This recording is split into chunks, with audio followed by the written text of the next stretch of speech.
আসসালামু আলাইকুম। বহুল প্রতীক্ষার পর স্বাস্থ্য ও পরিবার কল্যাণ মন্ত্রণালয়ে নতুন নিয়োগ বিজ্ঞপ্তি প্রকাশিত হয়েছে।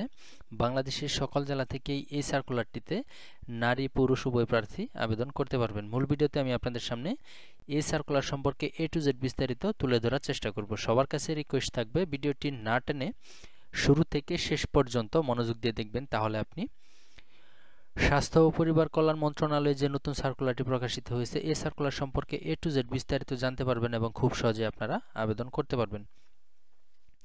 আপনারা চাইলে ঘরে বসেও আমাদের মাধ্যমে যে কোনো সরকারি চাকরি সার্কুলারে আবেদন করতে পারবেন। আমাদের মাধ্যমে আবেদন করার সিস্টেমটা হচ্ছে ভিডিও স্ক্রিনে দেওয়া যে হোয়াটসঅ্যাপ নাম্বারটা দেখতে পাচ্ছেন এই নাম্বারে যোগাযোগ করে সম্পূর্ণ নির্ভুলভাবে ঘরে বসেই যে কোনো সরকারি চাকরি সার্কুলারে আবেদন আমাদের মাধ্যমে করতে পারবেন।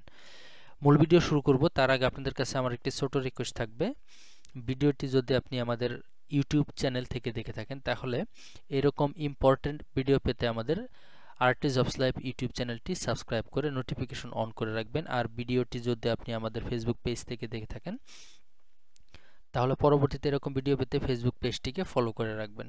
সম্মানিত ভিউয়ার্স, প্রথমে আমরা দেখে নিই এই সার্কুলারে আবেদন করতে হবে কিভাবে, অর্থাৎ যেই লিংকের মাধ্যমে আপনাদেরকে আবেদন করতে হবে সেটাই আমি আপনাদেরকে প্রথমে দেখিয়ে দিচ্ছি।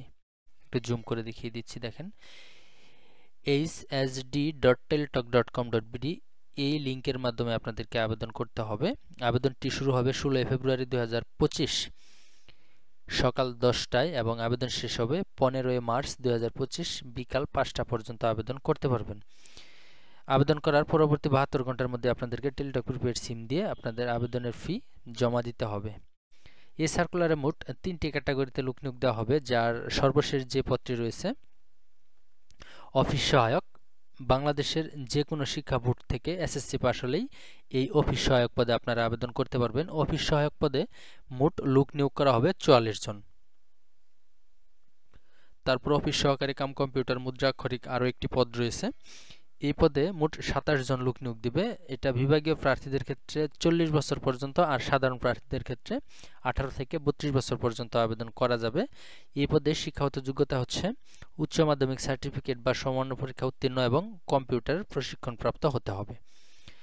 1 নম্বর 60 মুদ্রাক্ষরিক কাম কম্পিউটার অপারেটর, এই পদেও 16 জন লোক নিয়োগ দিবে। বিভাগীয় প্রার্থীদের ক্ষেত্রে 40 বছর পর্যন্ত আর সাধারণ প্রার্থীদের ক্ষেত্রে 32 বছর পর্যন্ত আবেদন করা যাবে। এই পদের জন্য শিক্ষাগত যোগ্যতা লাগবে কোনো স্বীকৃত বিশ্ববিদ্যালয় হতে স্নাতক বা সমমানের ডিগ্রি এবং কম্পিউটারের প্রশিক্ষণপ্রাপ্ত হলেই এই পদেও আপনারা আবেদন করতে পারবেন।